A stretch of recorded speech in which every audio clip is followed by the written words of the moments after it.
Next world war will be fought over water అని, నీళ్ళ కోసం కొట్టుకుంటారు నెక్స్ట్ వరల్డ్ వార్. పానీపట్టు యుద్ధం అంతే, పానీపట్టు యుద్ధమే ఇదే జరుగుతుంది. మీరు 60 అంతస్తులు 70 అంతస్తులు బిల్డింగ్లు కట్టుకుంటున్నారు. Hyderabad is not Mumbai. ముంబైలో ప్రాబ్లం ఏంటంటే ముంబై ఇస్ అన్ ఐలాండ్. ఒకవైపు కొండలు వెస్టర్న్ ఘాట్స్, ఇంకోవైపు సీ. సో మీరు ఎక్స్పాండ్ చేయలేరు. మీరు అటువైపు వెళ్ళాలి, పూణే వైపు థానే వైపు వెళ్ళాల్సి వస్తుంది. లేకుంటే ఇటువైపు నవీ ముంబై వైపు. Already Navi Mumbai fully developed అయిపోయింది. అది హైదరాబాద్కి ఆ ప్రాబ్లం లేదు. Hyderabad is a plateau. మీరు ఇక్కడి నుంచి మీరు ఒక 60 కిలోమీటర్ దూరం పోతే కూడా ల్యాండ్ ఈజ్ ఆల్మోస్ట్ ఫ్లాట్. ఇక్కడే మనకు కొంచెం కొండలు అక్కడెక్కడ కనిపిస్తుంది బంజారాహిల్స్, జూబ్లీహిల్స్లో. కానీ కొంచెం దూరం వెళ్ళినప్పుడు it's almost a flat land. Deccan plateau మనకి, డెక్కన్ ప్లాటో. మనకి సీ ప్రాబ్లం లేదు ఎక్కడ. మనకి ఇంకోవైపు వెస్టర్న్ ఘాట్స్ లేదు, ఈస్టర్న్ ఘాట్స్ కూడా లేదు. మనకి ఆ ఇష్యూ లేదు. మన నడిమిట్లో ఉన్నాం మనం. సో ఈ పరిస్థితుల్లో ఈ కాన్సన్ట్రేషన్, ఈ హైప్ క్రియేట్ చేశారు చూడండి. కోకాపేటలో 236 కోట్ల ఆక్షన్ అని చెప్పేసి. దీనికన్నా మీకు గుర్తుంటుంది, ఒక 3-4 సంవత్సరాల ముందు ఒక ఆక్షన్ జరిగింది. ఇట్లానే ఆక్షన్ చేసినట్టు డబ్బులు కట్టలేదు, ఈఎంఐ పోయింది. ఆడ 30 కోట్లు ఎంతో అడ్వాన్స్ పెట్టేశాడు, అది పోయింది. తర్వాత ఎంక్వైరీలు ఏం తెలిసిందంటే ఇదే మనుషులు ఒక 5-6 మంది కలిసి చుట్టుపక్కల ల్యాండ్ కొనుక్కున్నారు ముందే. ఇక్కడ ల్యాండ్ వాల్యూ అప్పుడు ఆ టైంలో నేను అనుకున్న బహుశా 150 కోట్ల ఎంతో పోయింది అది ఏకర్కి. వీళ్ళు కొనుక్కున్నప్పుడు అంతా 50 కోట్లు కొనుక్కున్నారు ఏకర్ పక్కన ఉన్న పొలాలన్నీ. ఇది 180-160 నెలం కానీ ఇదంతా పెరిగింది పక్కన కూడా. And they were the owners of that land. ఇది పేపర్లో వచ్చింది. ఇది నాది, ఇది సర్క్యులర్ ట్రేడింగ్ అంటారు దీన్ని. Circular trading. ఓకే, ఇది నాది కాదు, పేపర్లో వచ్చింది. I think I still have that cutting somewhere. ఏదో 3-4 సంవత్సరాల ముందు జరిగింది ఇది. And this side only towards Kokapet. ఈ హైప్ మనం క్రియేట్ చేస్తున్నాం. This is not required. ఇదే ల్యాండ్ మీరు 230 కోట్లకు కొన్నప్పుడు మీరు ఎంతకు అమ్ముతారు? You have to sell it at a price which is higher than London and Paris and New York. కొన్ని కంపెనీలు వాళ్ళ బ్రాండ్ ప్రమోషన్ చేసుకోవడానికి కూడా పెద్ద ఎత్తున ఎక్కువ అమౌంట్ పెట్టి కొంటూ ఉంటారు. వాస్తవ పరిస్థితి అక్కడ సరిగ్గా లేకపోయినా అంటారు. నిజమేనా అది? ద ప్రాబ్లమ్ ఇస్ కట్ చేయాలి. ప్రాబ్లం ఏంటంటే పవన్ గారు, ఇది జరుగుతున్నప్పుడు మీరు అడిగిన ప్రశ్నకి కరెక్ట్. ఒక బ్రాండ్ వాల్యూ బిల్డప్ చేయడానికో లేకుంటే హైప్ క్రియేట్ చేయడానికి చేస్తారు వీళ్ళు. కానీ దాని తర్వాత ఏంటి? ఆ ల్యాండ్ ఏం చేశారు? ఇదే కదా, మీరు 230 కోట్లు కొన్నప్పుడు మీ కన్స్ట్రక్షన్ కాస్ట్ తౌడు పెట్టే మీరు ఎంతకు అమ్ముతారు పర్ స్క్వేర్ ఫీట్? వాళ్ళు ఇక్కడ ఎందుకు పెట్టుకోవాలి? వాళ్ళు లండన్లో పెట్టుకుంటాడు, ప్యారిస్లో పెట్టుకుంటాడు, న్యూయార్క్లో పెట్టుకుంటాడు. అక్కడ దీనికన్నా cheaper. So you are making it unaffordable అనమాట. ముంబై నుంచి, ఢిల్లీ నుంచి, ఈవెన్ చెన్నై నుంచి హైదరాబాద్కి వచ్చి సెటిల్ అయిన వాళ్ళు చాలామంది ఉన్నారు. ఇప్పుడు మన ఉర్దూలు అంటాం ఇక్కడ, గండిపేటక పానీ పియత కోయినే జాయిగా వాపస్. నీళ్ళు తాగినోడు ఇక్కడ ఉంటాడు. కానీ ఇప్పుడు మీరు ఇక్కడ కూడా అన్అఫోర్డబుల్ చేసేసారు.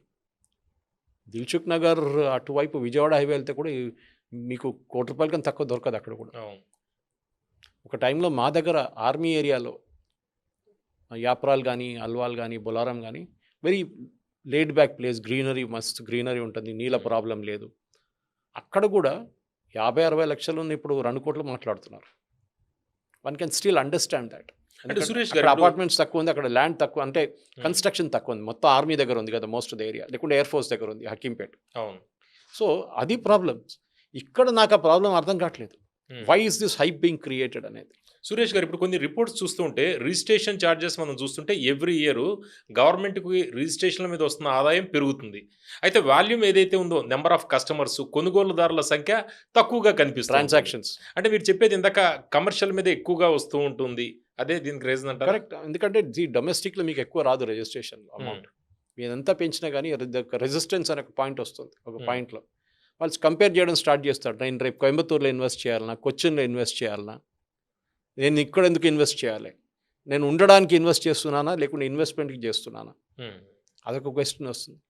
ఇప్పుడున్న యంగ్స్టర్స్ ఏమైనా ఆలోచిస్తున్నారంటే 28 to 35. రాహుల్ గాంధీ యంగ్స్టర్ అంటే వీళ్ళు కూడా యంగ్స్టర్సే. సో దాన్ని బట్టి నేను యంగ్స్టర్స్ అంటున్నాను వీళ్ళని. వాళ్ళు అంటున్నారు ఈఎంఐ ప్రాబ్లం వాళ్ళకి.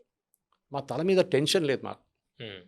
రెంట్ కట్టుకుంటాం, 35,000 కట్టుకుంటాం మేము rent, no problem. But we cannot pay that EMI. నెలకు 50,000, నెలకు 60,000 ఈఎంఐ కట్టడానికి మా దగ్గర టెన్షన్ మాకు. రేపు ఉద్యోగం పోయిందనుకోండి ఏం చేస్తాం? This is the panic situation అన్నమాట. ఇది ఒకటి ఓవర్ సప్లై. కరెక్ట్, మీరు చెప్పింది, అందరు దిగేశారు. ఇది మన దగ్గర ఒక కల్చర్ ఉంది ఆంధ్ర తెలంగాణలో, ఎస్పెషలీ తెలంగాణలో. ముందు మీకు గుర్తుంటుంది ఫ్లారికల్చర్ ఒక బిజినెస్ ఉండే. అవును. నేను అప్పుడు ఎకనామిక్ టైమ్స్లో ఉన్నాను, టైమ్స్ ఆఫ్ ఇండియాలో. ఉమ్, ఒక 23 24 ఫ్లారికల్చర్ కంపెనీలు వచ్చినాయి మన దగ్గర. Hmm. అందరు పబ్లిక్ ఇష్యూకి వెళ్ళారు. ఉమ్, చిన్న చిన్న సైజ్ 4 కోట్లు 5 కోట్లు పబ్లిక్ ఇష్యూ.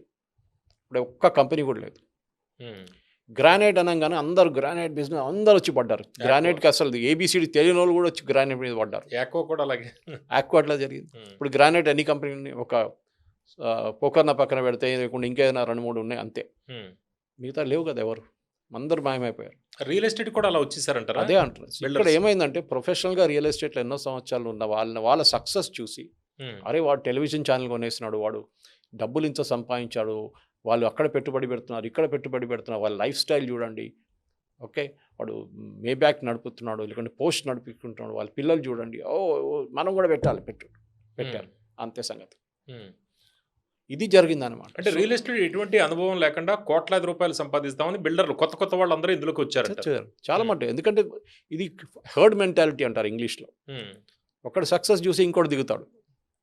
ఓకే, మీకు గుర్తుంటుంది హైదరాబాద్లో ఇనిషియలీ 2-3 పెద్ద ఇన్ఫ్రాస్ట్రక్చర్ కంపెనీలు ఉండే, ఇప్పుడు వాళ్ళు లేరు. ఉమ్, ఎందుకు? ఇదే జరిగింది అక్కడ కూడా.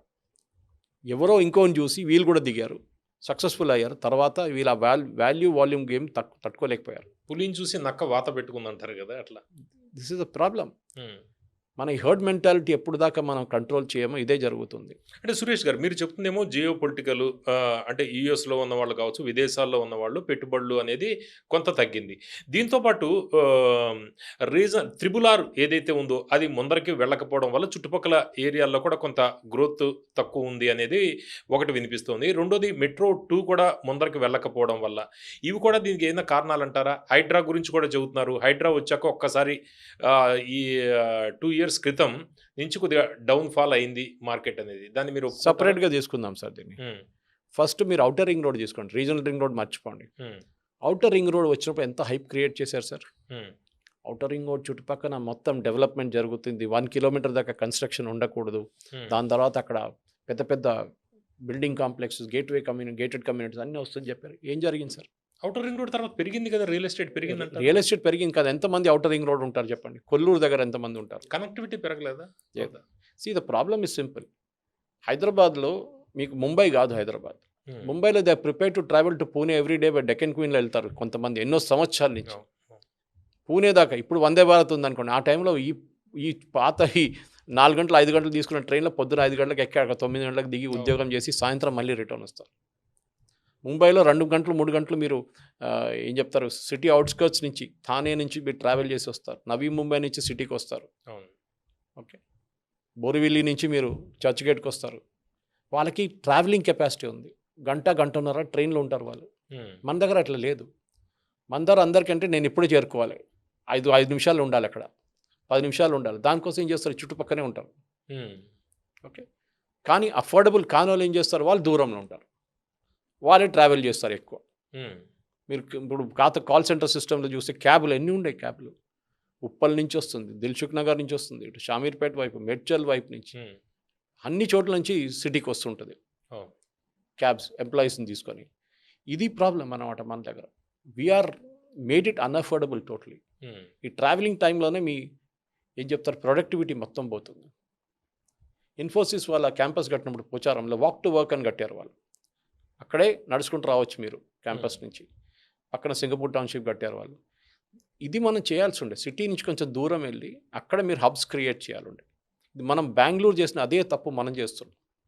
ఎలక్ట్రానిక్ సిటీ మొత్తం వాళ్ళు ఒకవైపు డెవలప్మెంట్ పెట్టారు, సర్జాపూర్ రోడ్ కానీ ఎలక్ట్రానిక్ సిటీ ఇటువైపు వైట్ ఫీల్డ్ మొత్తం పబ్లిక్ అక్కడే. మీరు ఆ సిల్క్ రోడ్ క్రాస్ చేయాలంటే, సిల్క్ రోడ్ జంక్షన్ క్రాస్ చేయాలంటే ఇప్పుడు కొంచెం బాగుంది, కానీ ముందైతే గంట సేపు పడుతుండే.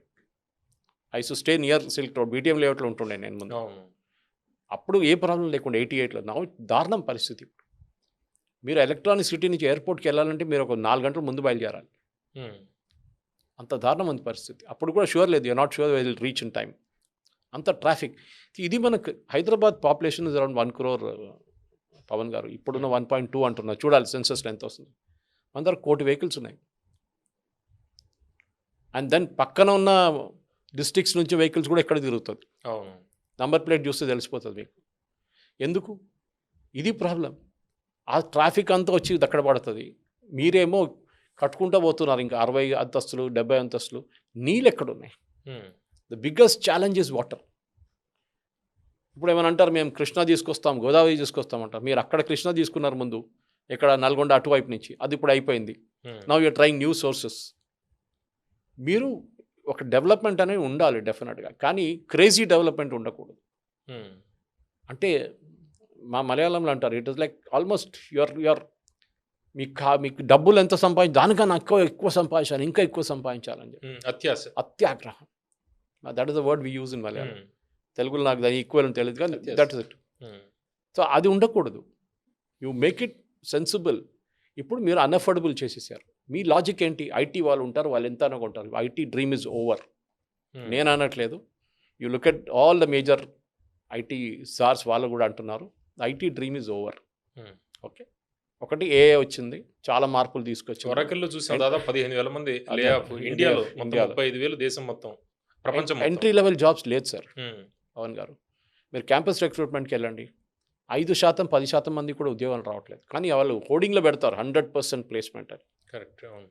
కానీ మనకు అక్కడికి వెళ్తే నిజం తెలిసిపోతుంది ఎంత అని. Okay, because everything repetitive task అంతా ఏఐ చూసుకుంటున్నారు ఇప్పుడు. అన్ని కంపెనీలు పెద్ద ఎంఎన్సీస్ అన్ని కూడా లే ఆఫ్స్ ప్రకటిస్తున్నాయి కదా. సో లే ఆఫ్స్ ఎందుకు? They are bringing efficiency into the system. Um, ఇప్పుడు మీరు ఒక కంపెనీని కాంటాక్ట్ చేయాలంటే ముందు కాల్ సెంటర్ ఉంటుండే, ఇప్పుడు కాల్ సెంటర్ లేదు. ఇప్పుడు చాట్ బాట్కి వెళ్ళిపోతారు మీరు డైరెక్ట్. డైరెక్ట్ వచ్చేస్తుంది అక్కడ. అవును. కొంతసేపు అయినాక ఏఐ అది డిటెక్ట్ చేస్తుంది మీరు సీరియస్గా మాట్లాడుతున్నారా లేకుంటే మీరు కొంచెం రిఫ్రాగా మాట్లాడుతున్నారా. ఉమ్, మన అట్లా జరిగింది. I got into chatbot. Um, నేను లాస్ట్లో చెప్పాను, ఎలక్ట్రికల్ పాయింట్ అది కాలిపోయింది మాది, మీ డివైస్ యూజ్ చేసి ఏం చేయమంటారు అంటే ఇమీడియట్గా హ్యూమన్ వచ్చేసాడు. Okay okay. Tell me sir, I will take care of it now అన్నాడు. Executive వచ్చి. అప్పుడు చెప్పాను నేను ఇట్లా జరిగిందిరా బాబు అంటే, tomorrow it's I will send technician sir అన్న. ఉమ్, వెరీ గుడ్. సో ఇంటర్ఫియర్ ఇది ప్రాబ్లం ఎక్కడ వచ్చిందంటే, మనం అనుకున్న డిమాండ్, ఉమ్. ఇప్పుడు ఎకనామిక్స్లో అంటా చూడండి, సప్లై అండ్ డిమాండ్ ఈక్వల్ అవును. ఉండాలి. ఈ సప్లై చాలా అయిపోయింది, డిమాండ్ లేదు. ఇన్వెంటరీ పెరిగిపోయింది. ఇన్వెంటరీ విపరీతంగా పెరిగింది. సురేష్ గారు, ఇప్పుడు హైడ్రా అంటే పొలిటికల్ యాంగిల్ మనం చూస్తే ఇక్కడ కాంగ్రెస్ సర్కార్ వచ్చాక వాళ్ళు తీసుకొచ్చారు హైడ్రా, ఒక చెరువుల్ని రక్షించడానికి, మంచి ఉద్దేశమే. అయితే హైడ్రా వచ్చిన తర్వాత ఒక ఫోబియా, ఒక భయం, ఒక ఆందోళన, ఇళ్ళు ఉంటాయా లేదా, రేపు ఏదైనా ఒక ఫ్లాట్ కొనుగోలు చేస్తే ఏమవుతుంది, అది కరెక్ట్గా ఉందా లేదా అని ఒక తర్జన భర్జన, ఒక అనుమానం, వీటితో కూడా కొంత రియల్ ఎస్టేట్ మీద పడింది అనేది ఒకటి వినిపిస్తుంది. కరెక్టే అంటారా అది? లేకపోతే జనరల్గా ప్రపంచం మొత్తం మార్కెట్ ఇట్లాగే ఉందా రియల్ ఎస్టేట్? లేదు, హైడ్రాని నేను తప్పు పట్టను పవన్ గారు. హైడ్రా బాగా పనిచేస్తున్నారు with in their constraints. Ranganath గారు కానీ వాళ్ళ టీం కానీ, ఎందుకంటే వాళ్ళతో రీసెంట్లీ మా అమ్మగూడ దగ్గర ఒక ప్రాబ్లం ఉండే. మంచి ఉద్దేశం. ఓకే, వాళ్ళు బాగానే పనిచేస్తున్నారు. అక్కడ పెద్ద పెద్ద రాక్స్ ఉండే, ఏదో రియల్ ఎస్టేట్ కంపెనీ వాళ్ళు వచ్చి రాక్లు పెద్ద పెద్ద అప్పుడో ఉన్న, అంటే తొలి రోజుల్లో ఒక భయంతో రియల్ ఎస్టేట్ కొంత స్తబ్దత వచ్చేసింది హైడ్రా తీసుకొచ్చిన కొత్తలో. మీరు తప్పు చేయకపోతే మీకు భయం ఎందుకండి? సింపుల్. హైదరాబాద్లో ప్రాబ్లం ఏముందంటే, మన టైటిల్స్ క్లియర్ లేదు ఇక్కడ. నిజాం వెళ్తూ వెళ్తూ ఈ లెఫ్ట్ ల్యాండ్ అంతా మీదని చెప్పి ఒకటికి ఇచ్చేస్తుండే గుర్రం మీద. రిటర్న్ వస్తున్నప్పుడు మళ్ళీ అదే ల్యాండ్కి రైట్ సైడ్ హ్యాండ్ చూపించి ఇదంతా మీదని చెప్పి ఇంకోటి చెప్తుండే. అదే జాగీర్లు అంటారు కదా, ఇప్పుడు మణికొండ జాగీర్ ల్యాండ్ రికార్డ్, ఒక్క ల్యాండ్ 5 మందికి అమ్ముతుండే. దాని మీట్లో వకఫ్ బోర్డు వస్తుంది, ఇది మాదంటారు. ఇన్ఫోసిస్ ల్యాండ్ కానీ, మైక్రోసాఫ్ట్కి ఇచ్చింది, ఐఎస్బీకి ఇచ్చిన ల్యాండ్ అంతా మాదంటారు. ఎక్కడ ఉంటుంది? Where there's no clarity of land. Hyderabad కూడా హాఫ్ ద టైం అనుకుంటా వాళ్ళు కోర్టుల కేసులు ఫైట్ చేస్తున్నారు. వాళ్ళ పని అది, ప్రొటెక్ట్ చేయడం కాదు, లేకులకు సంరక్షించడం. కానీ రాక్స్, ఇప్పుడు అమ్మగూడ ఇష్యూ మేము వచ్చినప్పుడు మేము వెళ్ళాం, and Ranganath was very positive about it. Save the rock society వాళ్ళతో మాట్లాడి, ఈ వెరీ పాజిటివ్. వాళ్ళ టీం కూడా అంతే, పిలిస్తే ఎప్పుడో వచ్చేస్తారు వాళ్ళు, డిఆర్ఎఫ్ అంతా వచ్చేస్తారు. అప్పుడు ప్రాబ్లం ఏంటంటే, మనం లేక్స్ని కాపాడుకో. ఒక టైంలో మన దగ్గర 4,000 లేక్స్ ఉండే హైదరాబాద్లో. మోక్షగుండం విశ్వేశ్వరయ్య గారిని తీసుకొచ్చి నిజాం ఈ 2 చెరువులు కట్టించారు పెద్దది, హిమాయత్ సాగర్ అండ్ ఉస్మాన్ సాగర్. ఎందుకంటే మూసీ ఫ్లడ్డింగ్ 1908లో జరిగిన తర్వాత జరగకూడదు ఇంకోసారి అని చెప్పి అప్పుడే ప్రొఫెషనల్గా ఆలోచించారు ఈవెన్ నిజాం కూడా. కానీ విశ్వేశ్వరయ్య గారు ఒకటే కండిషన్ పెట్టారు, నేను చెప్పింది నేను చేస్తాను, మీరు ఎవరిని ఇంటర్ఫియర్ చేయకూడదని. ఆయన చేశారు కూడా, చేసి చూపించారు. ఇప్పుడు మనం అదే 2 చెరువుల మీద డ్రింకింగ్ వాటర్ డిపెండెంట్ ఉంటాయి ఒక 20 సంవత్సరాల ముందు దాకా. తర్వాతనే కదా మంజీరా వచ్చింది, తర్వాత మంజీరా పోయింది. 5 లక్షల మందికి డ్రైనేజీ సిస్టమ్ పెట్టారంటే మొన్నటి దాకా అదే డ్రైనేజీ అదే నడుస్తుంది. ఇటువైపు బ్రిటిష్ వాళ్ళు ఉన్నారు, అటువైపు నిజాం ఉన్నారు. బ్రిటిష్ వాళ్ళ కంటోన్మెంట్ అట్లనే ఉంది ఇప్పుడు కూడా, ఎందుకంటే ఆ గ్రీనరీ ఎట్లనే మెయింటైన్ చేసుకుంటుంది. మాకు అల్వాల్ ఇప్పుడు కూడా బోర్వెల్ నీళ్ళు బాగా వస్తుంది, మాకు ప్రాబ్లమే లేదు. ఇంత సమ్మర్లో కూడా నో రెస్ట్రిక్షన్ అట్ ఆల్. ఎందుకంటే అటువైపు ఆర్మీ ఉంది, ఆర్మీ ఏరియా. రైల్వే క్రాసింగ్ చేయగానే ప్రెసిడెంట్ ఎస్టేట్ ఉంది, రాష్ట్రపతి నీళ్ళే. మాకు నీళ్ళు ప్రాబ్లమే లేదు. అవి లేకుండా అనుకోండి, అక్కడ కూడా 60 అంతస్తుల బిల్డింగ్లు వచ్చేస్తుండే. సురేష్ గారు, ఇప్పుడు మనం హై రైజ్ బిల్డింగ్స్ చూసుకుంటే ఈ కోకాపేట ఏరియా కావచ్చు, కొల్లూరు, ఇటువైపు మన వెస్ట్ సైడ్ ఇవన్నీ చూసుకుంటే దాదాపు 100 హై రైజ్ బిల్డింగ్స్ ఉన్నాయనేది ఒక అంచనా. మనకి డైరెక్ట్ రికార్డ్స్ కాకుండా జనరల్గా చెప్తుంది. ఒక హై రైజ్ బిల్డింగ్లో దాదాపు 2000 నుంచి 3000 ఫ్లాట్స్ ఉంటాయి. దాదాపు 100 అంటే 2 నుంచి 3 లక్షల ఫ్లాట్స్. ఇక స్టాండ్ అలోన్ తీసుకుంటే దాదాపు కొన్ని వేలల్లో హైదరాబాద్ సరౌండింగ్ ఏరియాల్లో ఉండొచ్చు అనేది.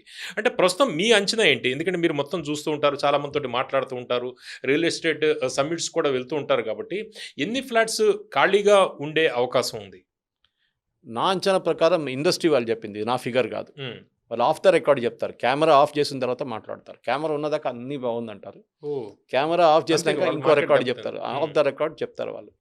వాళ్ళ అంచనా ప్రకారం ఏంటంటే 30 నుంచి 35% దాకా అన్సోల్డ్ ఇన్వెంటరీ ఉందంటున్నారు. హ్మ్. అందిసి మనం క్రెడై కానీ మిగతా బాడీస్ గారు అడిగితే కూడా వాళ్ళు బాగానే ఉంది ఇండస్ట్రీ, కొంచెం స్లంప్ ఉంది అంటారు. కొంచెం స్లంప్ ఉందా, కొంచెం ఎంత అని దట్స్ అ డెఫినేషన్ అన్నమాట. కొంచెం అన్నారంటేనే చాలా ఎక్కువ. అది అసలు కొంచెం వాళ్ళు అంటే you have to be realistic about it. హ్మ్. మీకు ఏం అక్కర్లేదు.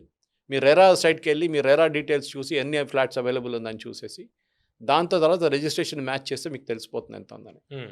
ముందు మీరు ఆల్మోస్ట్ 85% దాకా కట్టిన తర్వాతనే మీకు ఫ్లాట్ హ్యాండ్ ఓవర్ ఉంటుంది. ఇప్పుడు వాళ్ళు అంటున్నారు మీరు ఏం కట్టక్కర్లేదు, 10% ఇచ్చేసేయండి, తర్వాత ఫ్లాట్ రెడీ అయినప్పుడు మీరు మళ్ళీ రిమైనింగ్ అమౌంట్ కట్టండి. హ్మ్. అక్కడే డెస్పరేషన్ తెలిసిపోతుంది. నేను అదే అంటున్నాను, ఇది ఏమైందంటే మనం ఇప్పుడు నాకు తెలిసిన ఒక అపార్ట్మెంట్ కాంప్లెక్స్ ఉంది మన పీరాన్ చెరువు దగ్గర. అక్కడ నీళ్లు, బాత్రూంలో ఉన్న నీళ్ళు రీసైకిల్ చేసి యూజ్ చేస్తారు వాళ్ళు. చాయిస్ లేదు వాళ్ళకి. ఓకే, కిచెన్లో వచ్చే నీళ్ళు, మిగతా వాష్ బేసిన్లో వచ్చే నీళ్ళంతా ఓకే, కానీ బాత్రూమ్ నుంచి వెళ్ళే నీళ్ళని రీసైకిల్ చేస్తున్నారు. మళ్ళీ అదే బాత్రూమ్ పంపిస్తున్నారు వాళ్ళు. హుహు. కింద గార్డెనింగ్కి యూజ్ చేస్తున్నారు. తప్పులేదు. We have to do it. There's no choice. ఎందుకంటే మీరు 4000 మీరు చెప్పినట్లు 5000 మంది 5000 ఫ్లాట్లు 3000 ఫ్లాట్లు కట్టిన తర్వాత నీళ్ళు ఎక్కడి నుంచి వస్తుంది? హ్మ్. మేము గోదావరి తెచ్చుకుంటున్నాం, అది మిషన్ భగీరథ అని చెప్పారు. ఇప్పుడు మిషన్ భగీరథ ఎవరు మాట్లాడలేదు. హ్మ్. ఓకే, జల్ జీవన్ మిషన్ వచ్చింది. జల్ జీవన్ మిషన్ కింద అందరికి నీళ్ళు ఇచ్చేస్తామన్నారు. 4000 మందికి మీరు ఎక్కడ ఇస్తారు నీళ్ళు? What is the capacity of the city? సరే, ఈ సిటీకి వచ్చిన అందరికీ ఒక ఇల్లు ఉండాలి ఉండడానికి, కానీ మీరు అన్అఫోర్డబుల్గా చేసేసారు దాన్ని. హ్మ్. మీరు చెప్పినట్ల ముందు 20,000 25,000కి ఉంటుండే. మా ఏరియాలో కూడా షామీర్పేట నుంచి మన బయోటెక్ పార్క్ వచ్చిన తర్వాత, షాపోజీపల్ నుంచి పార్క్ వచ్చిన తర్వాత, మొత్తం జినోమ్ వ్యాలీ వచ్చిన తర్వాత ఇప్పుడు మా ఏరియాలో కూడా రెంట్లు పెరిగినాయి, రష్ పెరిగినాయి. రోజుకి పొద్దున ఒక 30, 40, 50 బస్సులు పోతాయి, 4 వీల్ డ్రైవ్ బస్సులు నా బయోటెక్ పార్క్ వైపు, జినోమ్ వ్యాలీ వైపు. So you are making it unaffordable. ఇది ప్రాబ్లం. మనం ఇక్కడ వచ్చిన వాళ్ళు అందరూ ముందేమనుకున్నారు, నాలాంటి వాళ్ళు కూడా. ఇప్పుడు నేను చిన్నప్పుడే వచ్చాను అనుకోండి, ఇక్కడ 65 మా నాన్నగారితో అమ్మగారితో వచ్చినప్పుడు రైల్వేలో మా ఫాదర్ పనిచేస్తున్నప్పుడు. హ్మ్. కానీ ఇప్పుడు చూడండి, అప్పుడు పరిస్థితి చూడండి, ఇప్పుడు పరిస్థితి చూడండి, అన్నిటికీ రేటు పెరిగినాయి. నాట్ దట్ అప్పుడు సిమెంట్ మా నాన్నగారు కొన్నప్పుడు నాకు గుర్తుంది 17 రూపాయలు ఉండే ఒక సిమెంట్ బ్యాగ్. ఓకే, ఆయన కట్టినప్పుడు 77 ఇల్లు కట్టినప్పుడు జమాస్మానేలో. ఇప్పుడు ఎంత ఉంటుంది? హ్మ్. ఇది అన్నిటికీ cost have gone up. They will also argue per square feet cost పెరిగింది, మేమేం చేయాలి? But the main input is the land. Land వాల్యూతో ఇదంతా జరుగుతుంది. అవును. ఓకే, మీరు పాత సీఎం ఆఫీస్ ప్రగతి భవన్ పక్కన ఒక హోటల్ ఉంది, ప్లాజా హోటల్, వీళ్ళు టూరిజం వాళ్ళది. అక్కడ మీకు కింద ఒక హోటల్ ఉంది, మినర్వా వాళ్ళది. Tourism plaza. టూరిజం కింద ఒక ప్లాజా హోటల్ కింద మినర్వా వాళ్ళ కాఫీ షాప్ ఉంది. అక్కడ మంచి రెస్టారెంట్ ఉంది, చాలా మంచిది. I regularly go there. అక్కడ మీరు ఒక 10 గంటల నుంచి వెళ్తే ఒక 1 గంట 2 గంటలు 3 గంటల దాకా అందరు కద్దరు వేసుకునే వాళ్ళు ఉంటారు అక్కడ లోపల. హ్మ్. రియల్ ఎస్టేట్ డీల్స్ నడుస్తూనే ఉంటుంది. అందరి చేతిలో స్టాంప్ పేపర్ ఉన్న పేపర్ ఉంటుంది, హ్మ్. 50 పేజీలు 40 పేజీలు పట్టుకొని మాట్లాడుతూ ఉంటారు. హైదరాబాద్లో this has become a big thing. మా వైపు కూడా తక్కువ కాదు, పొలాలు అమ్మేసుకొని బిల్డింగ్లు కట్టుకుంటున్నారు. In Kerala you know one thing Pawan garu, ఒకసారి పొలం అయితే అది పొలమే, యూ కెనాట్ కన్వర్ట్ ఇట్. మీరు కన్వర్ట్ చేయలేరు దాన్ని. అక్కడ పడి ఉంటుంది పొలం అట్లనే. కేరళలో అదొక ట్రాజడీ ఇంకోటి, ఎందుకంటే పని చేయడానికి ఎవరు లేరు అక్కడ. బెంగాలీ వాళ్ళు, అస్సామీ వాళ్ళు వస్తారు అక్కడ పొలాల్లో పని చేయడానికి. కాస్ట్ ఎక్కువ అయిపోయింది, ఇన్పుట్ కాస్ట్ ఎక్కువైంది, అగ్రికల్చర్ ఇస్ అన్రెమ్యునరేటివ్ అయిపోయింది అక్కడ. సో అది దాన్ని కన్వర్ట్ చేసి మాకు ఏదైనా బిల్డింగ్లు కడదామంటే no, permission is not given. అది కమ్యూనిస్ట్ వాళ్ళు తీసుకొచ్చిన రూల్, అది అట్లనే ఉంది. One way it is good, ఈ వాటర్ టేబుల్ స్టేబుల్గా ఉంటుంది, లేకుంటే అక్కడ కూడా మీరు బిల్డింగ్లు కట్టేస్తే మళ్ళీ ఏమి ఉండదు మళ్ళీ రేపు. సురేష్ గారు, ఇప్పుడు మనం ఈ కేటగిరీలో రియల్ ఎస్టేట్‌లో ఒక 3, 4 కేటగిరీలు మనం ప్రధానంగా తీసుకుంటే, లోయర్ ఇన్‌కమ్ గ్రూప్ అనేవాళ్ళు 35 లాక్స్ నుంచి ఒక 60 లాక్స్ కాస్ట్ ఉన్న ఫ్లాట్ కొంటారు అనుకుంటే, వాళ్ళు సింగిల్ బెడ్‌రూమ్ కావచ్చు, లేకపోతే 60 లాక్స్‌లో డబుల్ బెడ్‌రూమ్ కావచ్చు. 60 లాక్స్ దగ్గర నుంచి 1.2 క్రోర్ దాకా వాళ్ళని మిడిల్ ఇన్‌కమ్ గ్రూప్‌గా తీసుకొని, 1.2 అబోవ్ హయ్యర్ ఇన్‌కమ్ గ్రూప్‌గా తీసుకుంటే, ఎక్కడ ఏ సెగ్మెంట్‌లో ఎక్కువగా సమస్య ఉంది ఇప్పుడు? సేల్స్ ఎక్కువగా ఏ సెగ్మెంట్‌లో పడిపోయాయి? ఫస్ట్ ఆఫ్ ఆల్ 60 లాక్ ఫ్లాట్లు ఇప్పుడు లేవు సిటీలో, ఎక్కువ లేవు. అన్ని అవుట్‌స్కర్ట్స్‌కి వెళ్ళాలి. అవును, అవుట్‌స్కట్స్‌లో ఉంది. ఓకే. అది వాళ్ళ పెట్టుబడి మీద ఇప్పుడు విజయవాడ నుంచి వచ్చారనుకోండి మీరు, హ్మ్. అక్కడ మీ దగ్గర ఉండి ఇల్లు అమ్మేసుకొని హైదరాబాద్లో వచ్చి ఇల్లు తీసుకుంటారు మీరు. అది చాలా జరిగింది తెలంగాణ వచ్చినప్పుడు కూడా. అవును. అండ్ ఫస్ట్ ఆఫ్ ఆల్ మన జగన్ గవర్నమెంట్ వచ్చినప్పుడు డెవలప్మెంట్ లేకున్నప్పుడు చాలామంది విజయవాడలో ఉన్న ప్రాపర్టీస్ అక్కడ, విజయవాడ అంటే అవి చుట్టుపక్కల ఉన్న అన్ని ఏరియాస్లో అమ్మేసుకుని వాళ్ళు ఇక్కడికి వచ్చారు. హ్మ్. అదొక కేటగిరీ ఉంటుంది. కానీ మీరు చెప్పిన మిడిల్ కేటగిరీ చూడండి, వాళ్ళు అక్కడ లేని ఇక్కడ లేని సంగతి వాళ్ళది. హ్మ్. 1.2 1.3 క్రోర్స్ మీకు సికింద్రాబాద్ వైపు కనిపిస్తుంది మీకు, అవును. ఇక్కడ లేదు, ఇటువైపు లేదు. సికింద్రాబాద్ ఇప్పుడు కూడా ట్రెడిషనల్లీ ఒక రెసిడెన్షియల్ ఏరియా. ఇప్పుడు కూడా ఒక టైంలో మారట్పల్లి ఇండిపెండెంట్ హౌసెస్ ఉంటుండే మొత్తం. అవును. అవును. ఓకే, లీజ్ హోల్డ్ ఉంటుండే ఆ టైంలో. ఇప్పుడు అది Hmm. ఫ్రీ హోల్డ్ చేసేసారు. ఫ్రీ హోల్డ్ చేయగానే ఏం చేశారు, మొత్తం అపార్ట్మెంట్లు కట్టేశారు అక్కడ. ఇప్పుడు అక్కడ కూడా నీళ్ళ ప్రాబ్లం వచ్చేస్తుంది. So independent house British time నుంచి ఉండే ఆ టైంలో అక్కడ. లక్కలీ ఆర్మీ, ఏఓసీ కానీ, ఈఎంఐ కానీ వీళ్ళందరూ ఉన్న ఎంసీఎంఐ ఉన్నా కానీ మాకు ఆ ఏరియాలో ప్రాబ్లం లేదు.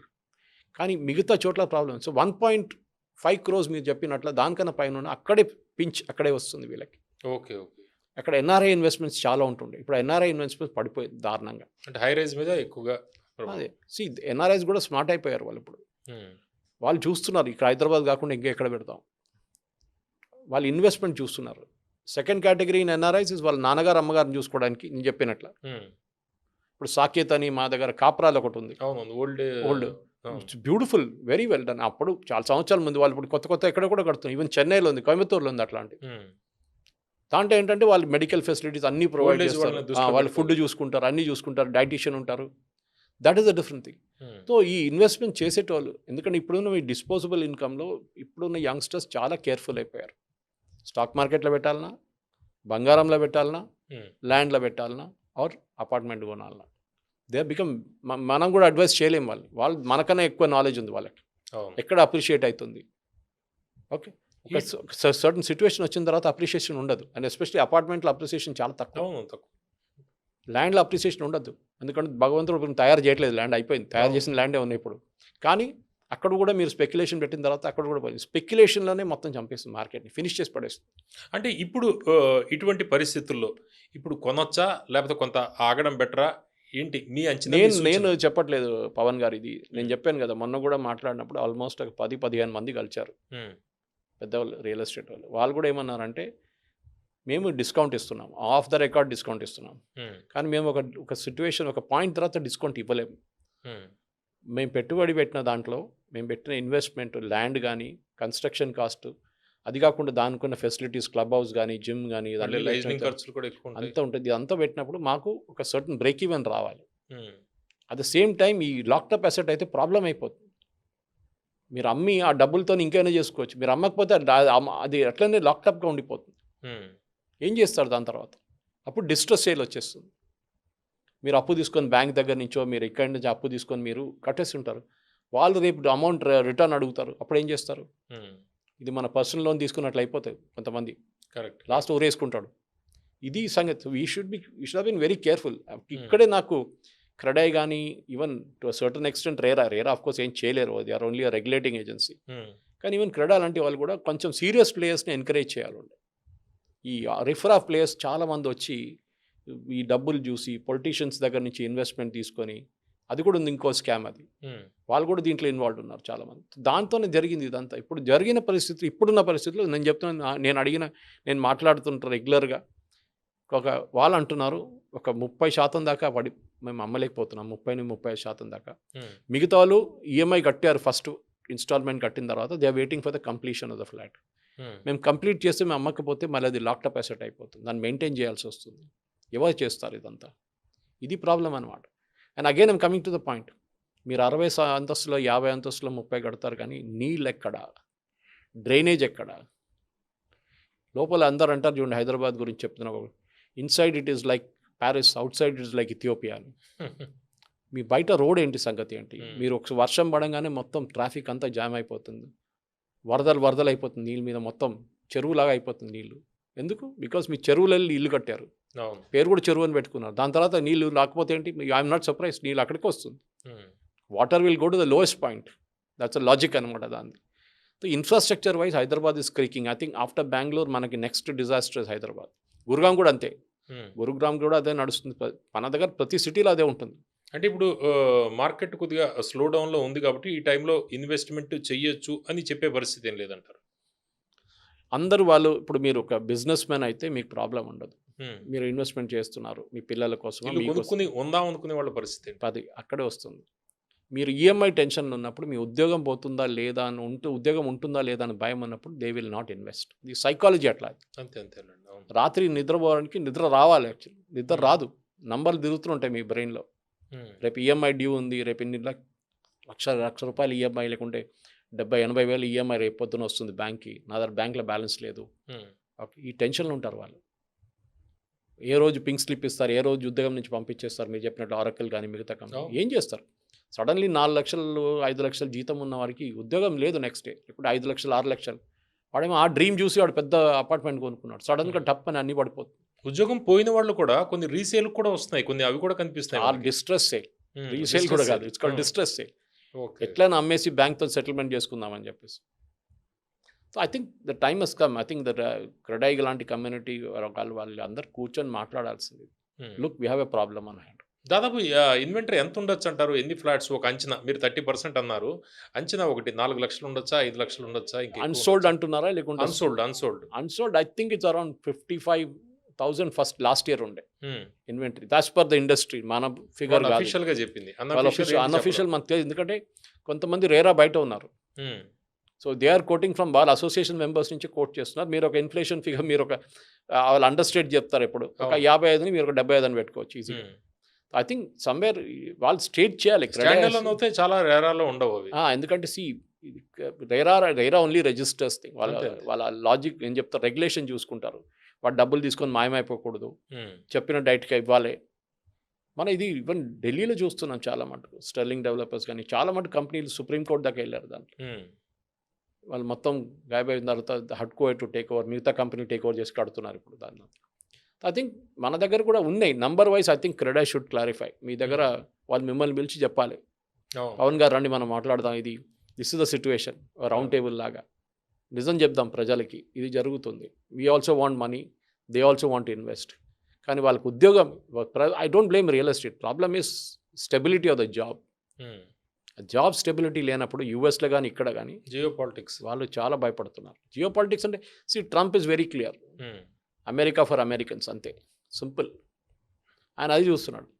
మీరు చదువుకున్నారా, 4 సంవత్సరాలకు వచ్చారా, చదువుకొని వెళ్ళిపోండి, అంతే విజా ఇస్తున్నారు ఇప్పుడు. దానికన్నా ఎక్కువ ఇవ్వట్లేదు, ఓపీటీ కూడా ఇవ్వట్లేదు. సో మీరేం చేస్తారు?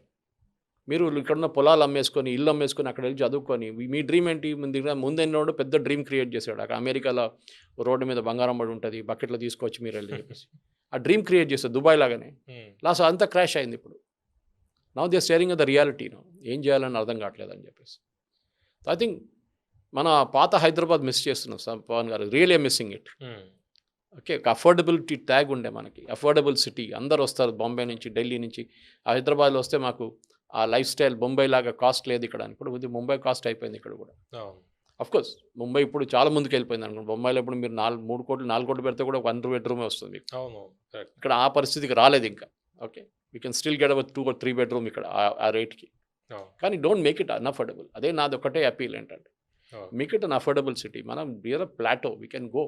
అంటే అఫ్కోర్స్ దానికి కావాల్సిన మెట్రో కనెక్టివిటీ కానీ, దానికి కావాల్సిన అవుటర్ రింగ్ రోడ్ కానీ, మీరు చెప్పినట్టు రీజనల్ రింగ్ రోడ్ కానీ. రీజనల్ రింగ్ రోడ్ అంతా ఇంకా 20 సంవత్సరాలు పడుతుంది అది వచ్చేదాకా ఈజీలీ. కానీ దానికి కూడా అక్కడైతే ప్రాబ్లం సేమ్ థింగ్. ఇన్ఫ్రాస్ట్రక్చర్ ఎక్కడ ఉంది?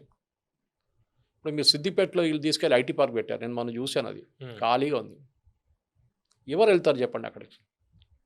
ఇక్కడి నుంచి ఒక ఐటీ పార్క్లో పనిచేసే ఎంప్లాయీ ఆడు బొంబాయి నుంచో, ఢిల్లీ నుంచో, యూఎస్ నుంచి వచ్చి ఉంటాడు. Why will go to Siddipet or anywhere for that matter? Political party చెప్పుకోవడానికి ఉపయోగపడుతుంది. వాళ్ళకి సాయంత్రం కాగానే వాళ్ళకి ఏం కావాలి? ఎంటర్టైన్మెంట్ కావాలి, ఒక హోటల్కి వెళ్ళాలి, మాల్కి వెళ్ళాలి, ఫ్యామిలీని తీసుకెళ్ళాలి, మంచి ఇంటర్నేషనల్ స్కూల్స్ ఉండాలి. అదే చూస్తున్నారు వాళ్ళు.